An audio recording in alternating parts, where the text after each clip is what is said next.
नमस्कार दोस्तों, आप सभी का स्वागत है दिल को दहला देने वाली हॉरर कहानी में। आज फिर से मैं आप लोगों के साथ शेयर करने वाली हूँ बिहार की सच्ची घटित कहानी। बिहार में एक जगह है समस्तीपुर, वहां पर बहुत बड़ा भूतिया कांड हो गया। वहां पर एक मामूली सी भूत ने लोगों के नाक में दम करके रख दिया। जिन जिन लोगों ने उस आत्मा को मामूली समझने की कोशिश किया, उनके साथ बहुत ज्यादा भारी पड़ा। हाँ जी दोस्तों, आप एकदम सही सुन रहे हो। एक आत्मा ने घर वालों के साथ साथ पूरे गांव में आतंक मचा के रख दिया था।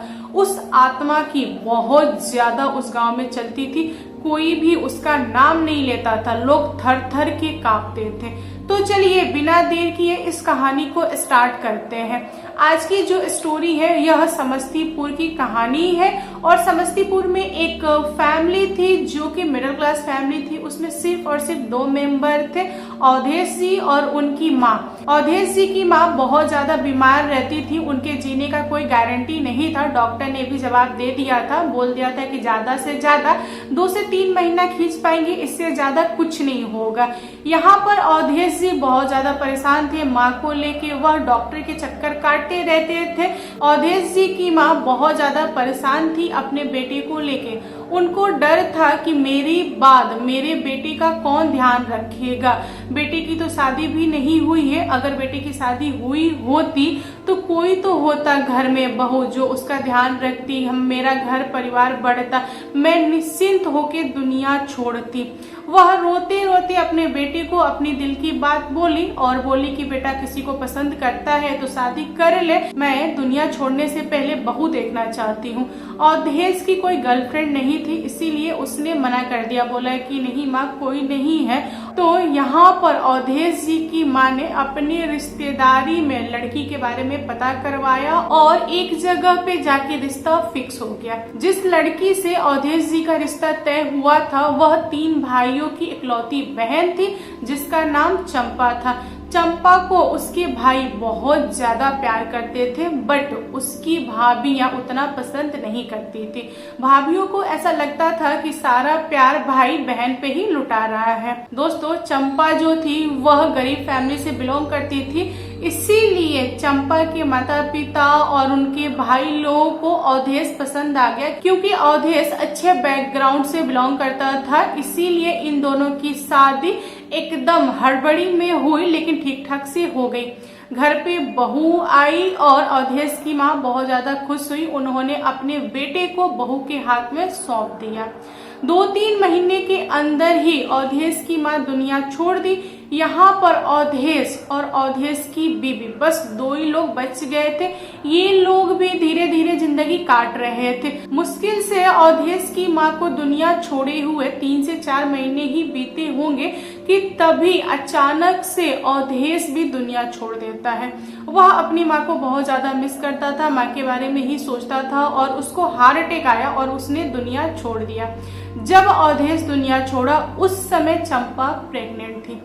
प्रेगनेंसी में चंपा क्या करे, वह अकेली पड़ गई थी। तो उसने अपने भाई को बुलाया और भाई से सलाह लिया कि भाई मैं क्या करूं, यहाँ अकेले कैसे रहूं, यहाँ पे मेरा कोई नहीं है और तुमको तो पता है कि मैं प्रेग्नेंट हूँ, कोई देख रेख के लिए भी नहीं है, मैं अकेली पड़ गई, मेरी दुनिया उजड़ गई, भाई तू कुछ मदद कर। यहाँ पर भाइयों को तरस आ गया बहन पे। उन लोगों ने अपनी बहन को लिया और अपने घर रिटर्न आ गए। जैसे ही भाभियां देख रही है कि चंपा मैके आ गई है, उनका पारा चढ़ गया।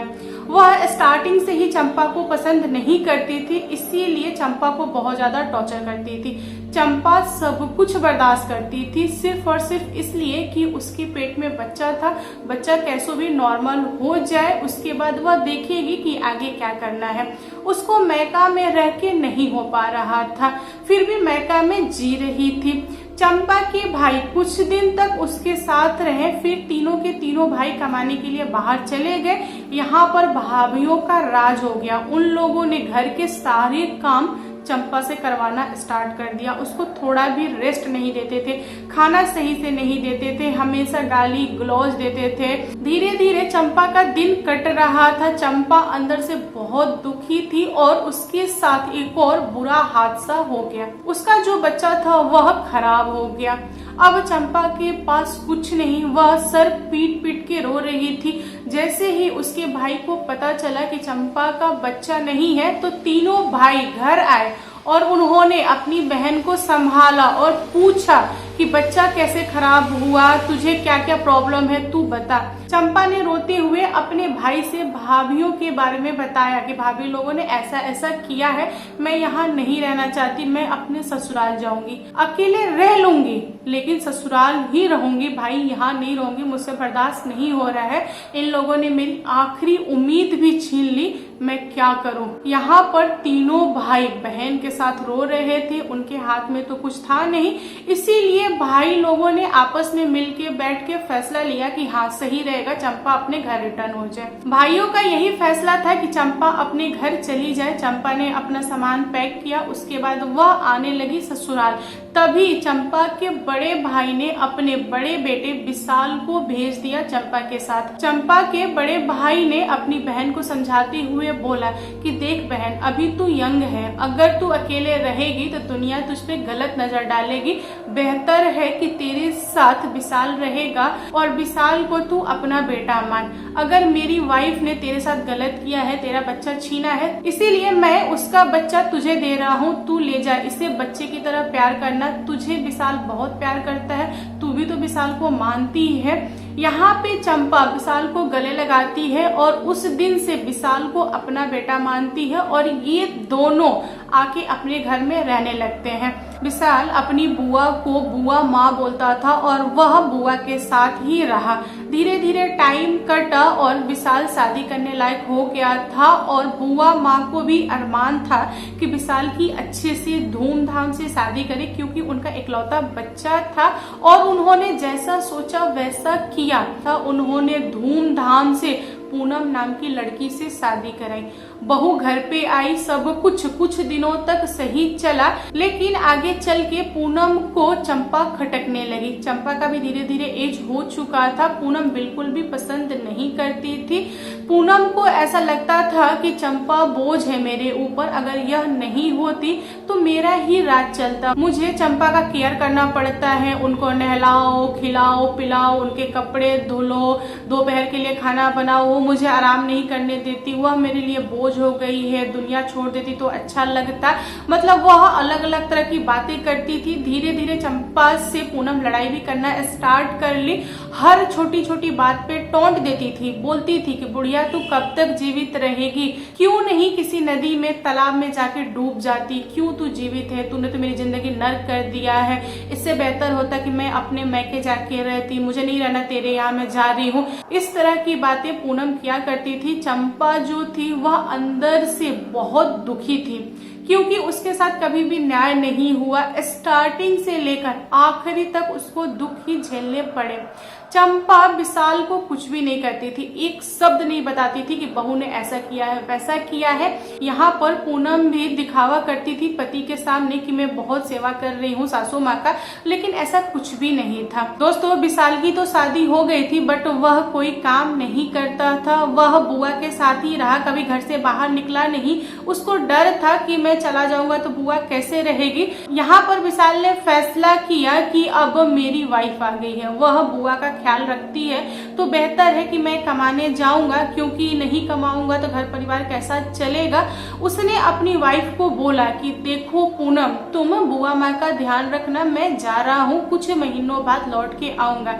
यहाँ पर पूनम ने बोला ठीक है। यहाँ से पूनम चंपा जी को टॉर्चर करना स्टार्ट करती है, खाना पीना वगैरह नहीं देती थी, रूम में बंद कर देती थी, काफी समय के लिए रूम में बंद रखती थी, अंधेरे कमरे में रखती थी, अलग अलग टाइप के टॉर्चर टॉर्चर करती थी। चंपा जी को नहीं समझता था कि वह क्या करे। वह सोचती थी कि अगर मैं खुद को खत्म कर लेती हूँ तो विशाल का क्या होगा। विशाल मुझसे बहुत प्यार करता है, वह मेरा बच्चा है, मुझे उसके लिए दुख दर्द बर्दाश्त करना है लेकिन जीवित रहना है। चंपा जी इस दुनिया से मोह माया छोड़ दी थी। वह सिर्फ और सिर्फ भगवान भगवान करती रहती थी, लेकिन पूनम को कभी भी उन पे तरस नहीं आया। दोस्तों, पूनम के भाई की शादी तय हो गई थी। पूनम का मन था कि मैके जाके भाई की शादी में कुछ दिन रहने के लिए, लगभग 1-1.5 महीने, लेकिन चंपा के रहने की वजह से वह औरत अपने भाई की शादी में लंबा नहीं रह सकती थी, इसीलिए वह नाराज थी और चंपा को बोल रही थी कि बुढ़िया कहीं तू चली जा कुछ दिनों के लिए, मैं शादी से लौट के आऊंगी तब आना। लेकिन चंपा जी के पास जाने के लिए कोई ठिकाना नहीं था, इसीलिए उन्होंने पूनम को समझाया कि बहू तुम चली जाओ, मैं अकेले रह लूंगी, काम धंधा कर लूंगी, कोई प्रॉब्लम नहीं है। लेकिन पूनम को डर था कि अगर अड़ोस पड़ोस ने बुढ़िया को देख लिया काम धंधा वगैरह करते में तो वह विशाल को बोल देंगे लो तो विशाल मुझे मारेगा, मुझे घर से निकाल देगा, पति है तो मुझे परेशान करेगा। यह सोचकर पूनम अंदर ही अंदर बहुत परेशान थी। फिर पूनम को एक आइडिया आया कि क्यों ना मैं अड़ोस पड़ोस के लोगों को बोल दूं कि बुढ़िया जा रही है अपने मैके और मैं निकल जाती हूँ अपने मैके और बुढ़िया को मैं रूम में बंद कर दूंगी। दोस्तों, जैसा पूनम ने सोचा ठीक वैसा ही किया, क्योंकि वह बहुत ही गुस्से में थी, उसका दिमाग काम नहीं कर रहा था। उसने क्या किया कि चंपा जी के मुंह में कपड़ा ठूसा, हाथ बांधा, पैर बांधा और अंधेरे रूम में छोड़ दिया। बाहर से ताला लगाया और अड़ोस पड़ोस में बोल दी कि जो मेरी सासू माँ है वह अपने मैके गई है घूमने के लिए, बहुत दिनों से वह मैके नहीं गई थी इसीलिए मैके गई है। फिर पूनम चली गई अपने मैके और भाई की शादी पूरा एंजॉय की। उसके बाद वह रिटर्न आई अपने ससुराल, तो उसने ताला खोला और उसके बाद जो बॉडी पड़ा हुआ था वह बहुत ज्यादा गंदा स्मेल कर रहा था। फिर उस बॉडी को पूनम ने लिया और घर के पीछे जमीन खोदकर वहां पे बॉडी डाल दिया और पूरा मिट्टी से बराबर कर दिया। यहाँ पे किसी को नहीं पता कि वह बूढ़ी औरत कहाँ गई। दोस्तों, यहाँ पर पूनम ने गजब का दिमाग लगाया।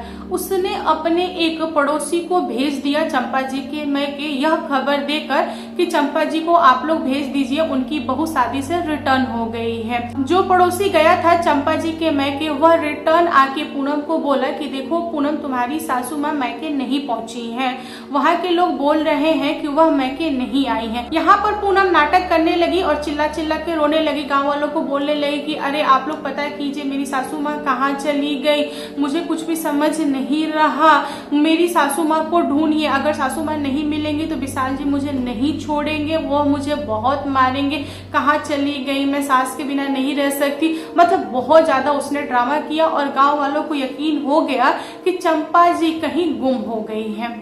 गांव वालों ने खबर भेजा विशाल के पास तो विशाल भागता हुआ घर आया। पूनम ने विशाल को बताया और समझाया कि देखिए मुझे मैके जाना था तो मैंने बोला माँ को कि मेरे साथ चल लीजिए, बट उन्होंने जाने से मना कर दिया। उन्होंने बोला कि बहुत दिन हुआ है मैके घूमे हुए, मैं जा रही हूँ अपने मैके, तू जा अपनी मैके।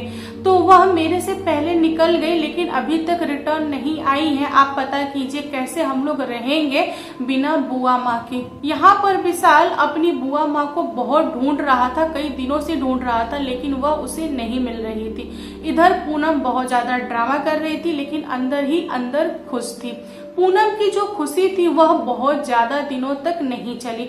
मात्र 10 से 15 दिन के अंदर ही पूनम के अंदर बहुत ज्यादा चेंजेस आने लगे, जैसे कि वह खड़ी खड़ी गिरने लगी, उसको चाटे लगने लगे, उसको दीवार पे परछाई दिखने लगा, उसको कोई पकड़ के मारने लगा, उसके बाल पकड़ के कोई नोच रहा है इस टाइप को उसको महसूस होने लगा, कोई लाठी से ठेगती हुए आ रहा है ऐसी आवाज सुनाई देने लगी। पूनम यह सारी चीजें अपने पति यानी विशाल को बताई और उसने बोला कि आप मुझसे दूर मत होइए, आप मेरे पास रह रहे हैं तो ये सारी घटनाएं नहीं घट रही है, लेकिन आप दूर हो जा रहे हैं तो मेरे साथ ये सारी चीजें हो रही हैं। विशाल ने पूनम को समझाया, कहा कि देखो यह कुछ भी नहीं होता, यह सब तुम्हारा भ्रम है, ऐसा कुछ भी नहीं है। मैं बहुत ज्यादा परेशान हूँ बुआ माँ को लेके, मुझे ढूंढना है उन्हें ढूंढने दो, तुम अपने काम से मतलब रखो।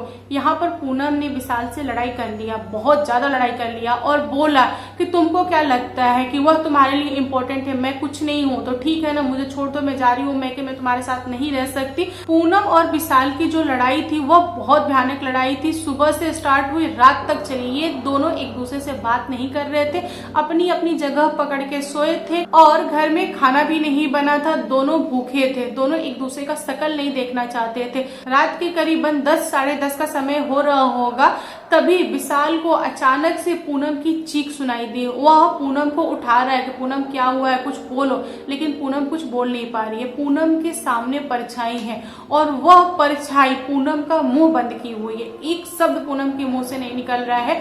वह आंखों से इशारा कर रही है कि उधर देखिए, लेकिन विशाल समझ नहीं पा रहा है। विशाल पूनम को डांट रहा है और बोल रहा है कि अगर तुम्हारे मुंह से आवाज नहीं निकल रही है, तुमको नहीं बोलना है, तो कम से कम फिंगर दिखाओ ना, बताओ ना कहाँ पे तुम इशारा कर रही हो। लेकिन पूनम फिंगर भी नहीं दिखा पा रही थी। फिंगर दिखाने के लिए उसने हाथ उठाया तो उसका हाथ मुड़ गया। यहाँ पर विशाल भी डर गया कि इस तरह से हाथ कौन मोड़ रहा है, कोई दिखाई भी नहीं दे रहा है, इसका हाथ मुड़ रहा है। विशाल चारों तरफ देखने लगा, फिर विशाल की नजर पड़ी सामने वाले दीवार पे, तो उसने पाया कि उसकी बुआ माँ की परछाई है। विशाल बुआ माँ की परछाई को देखते से ही चिल्लाने लगा और पूछने लगा कि बुआ माँ तुम कहाँ थी, मैं तुमको बहुत टाइम से ढूंढ रहा था, ऐसे कौन मजाक करता है, बाहर आओ, सामने आओ, तुम परछाई की तरह क्यों दिख रही हो, कहाँ हो। उसने परछाई को पकड़ने की कोशिश किया, लेकिन परछाई नहीं हाथ में आई। विशाल को झटका लगा और वह समझ गया कि बुआ माँ इस दुनिया में नहीं है। उसने पूनम को 2-3 चाटा मारा और पूछा कि पूनम बताओ तुमने ऐसा क्या किया है मेरी बुआ माँ के साथ। मेरी बुआ माँ मेरे सामने है लेकिन एक शब्द नहीं बोल रही है।